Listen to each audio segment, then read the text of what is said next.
Hi folks, Six Slices here. This here is the third of the knives that I've been lent by my friend. And it's one of the lower end pieces of his collection, but in my collection would still be one of the higher end pieces, which is a measure of the quality of his collection rather than the paucity of mine. But nonetheless, for a long time, well, people will see the hole there, you'll know it's a Spyderco. You'll have seen the caption, so you'll know which Spyderco.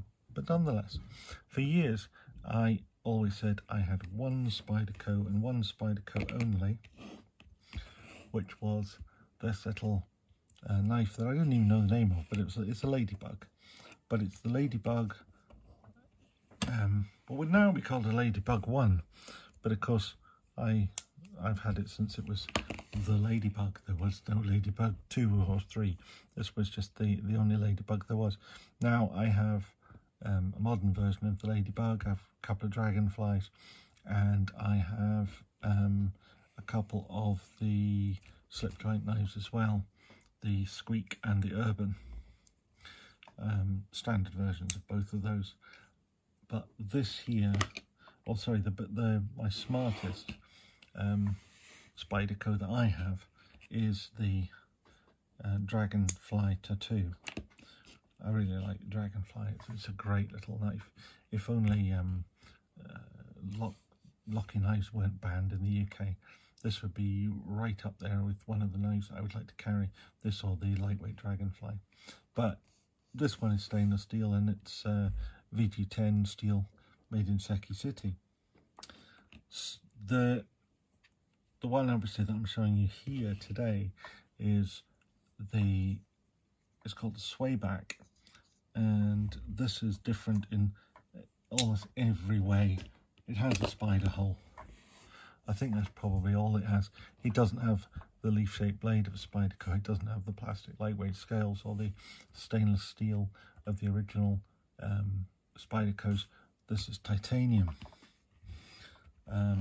Also, it's unlike most of the original Spydercos, which were lockbacks. This one is a frame lock or Chris Reeve integral lock. It's one of these ones where the lock cutout is on the outside. I never understand why people would do that. It just doesn't make any sense to me.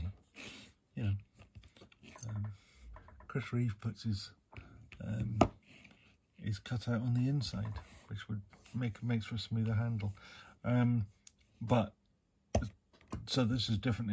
It still has the traditional Spyder clip, which is a pocket clip, which is sort of standard to many of their knives.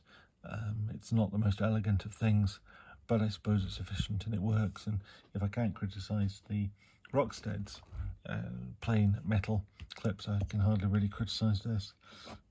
But anyway, what really makes this knife stand out is the materials and the design. And it stands out both from other Spydercos and from other knives in general. With a titanium handle, which I suppose has become fairly common these days, it is very strictly right-handed. There is no way you can approach the spider hole with your left hand thumb at all. The lock bar is just in the way. It can't be done. And of course, you know thumb studs being a Spyderco, so it's a right hand only.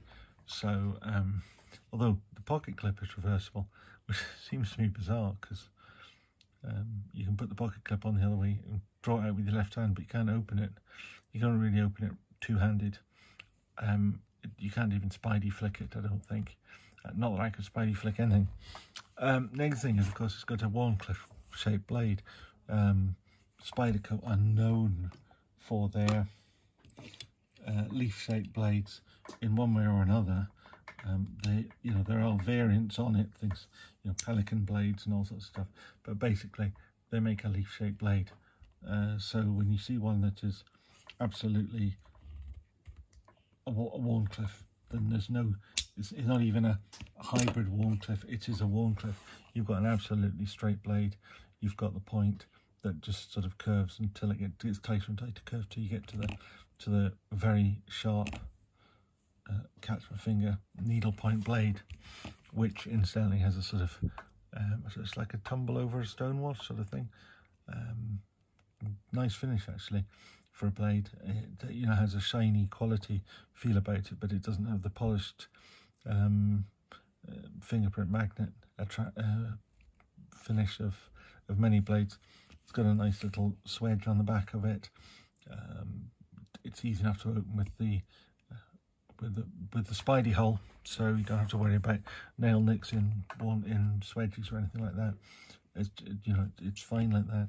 It has like a little kick, like a traditional knife, which is sort of useful for finger orientation, so you're not going to slide up onto the blade. The blade's sharp.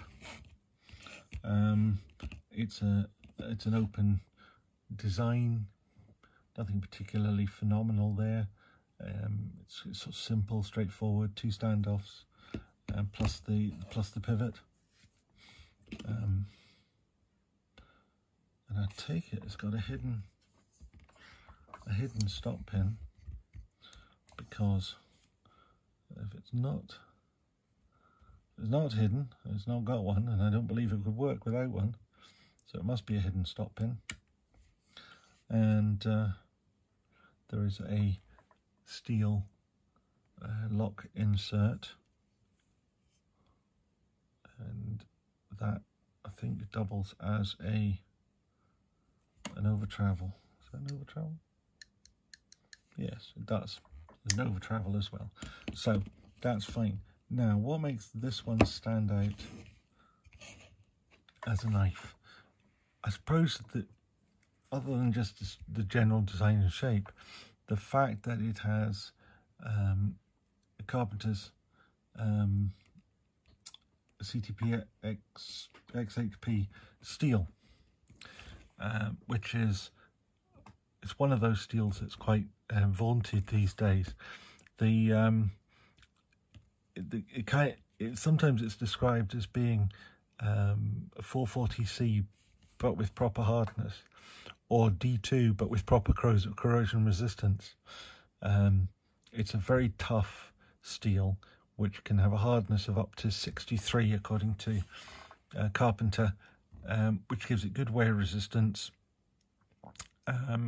edge retention, and it's reasonably strong, but most importantly, it is one of the most corrosion resistant steels. So you can use this in wet and damp environments and it will work well, and it'll keep its edge well. So it's kind of like M4 but with proper corrosion resistance. It's, you know, it's a good steel in that respect, very good steel in that respect. So that's is one of its selling points. And the other thing is that, I don't know if you'll be able to see this, I shall try my best to get it so you can read it. But what we're looking for is just on the edge of the blade, just above where my thumb is there. It has the word, you read that there, does it show? Taichung. Now, Taichung, for those who don't know, is a place in Taiwan where some of the very best knives in the world are made. Now, the one that I always have shouted about, that I've loved for a long time, is the Enzo PK70, which is a UK-friendly knife. And one of the things that struck me about this almost from day one is the fit and finish and machining that these display. It is almost impossible to see that there is a spring and 2 liners. There's a slight change in the colour of the steel, and that, I should say, has probably developed over time. And I suspect that's because the spring is hardened steel and the liners are not, and it's just taken a slightly different sort of patina over time. But that's it closed, and if you open it,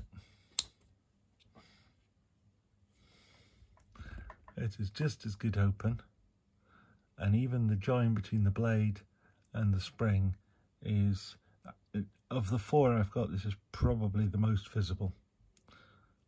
The others are genuinely totally invisible. you can only really see the difference between the springs and the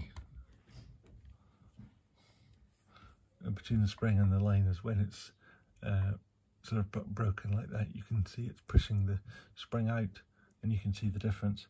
But when it's closed up, there's just nothing to see. They're just so well done.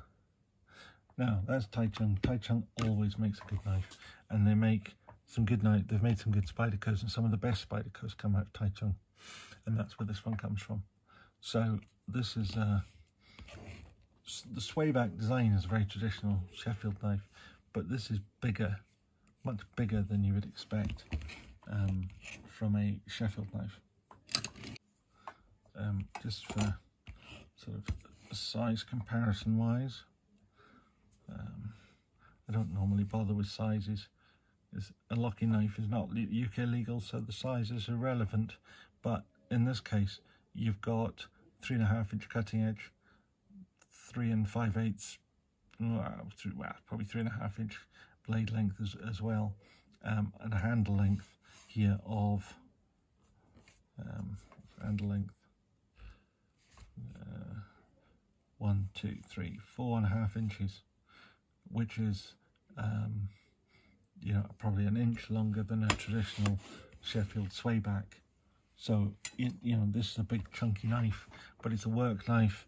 It's a good knife. If the Wharncliffe is a blade shape that you want, and you want a working knife, and you have legitimacy to carry it, this is an excellent knife. As I say, it's a little bit more of a little more prosaic in this collection, but in my collection this will be a top-end knife. Anyway, I think that's probably all I have to say about this particular knife. But if you like the stuff, please give it a thumbs up, and if you want to see more of this collection, and they just get better and better, then please subscribe, and remember to ring the bell. Thank you very much. Bye.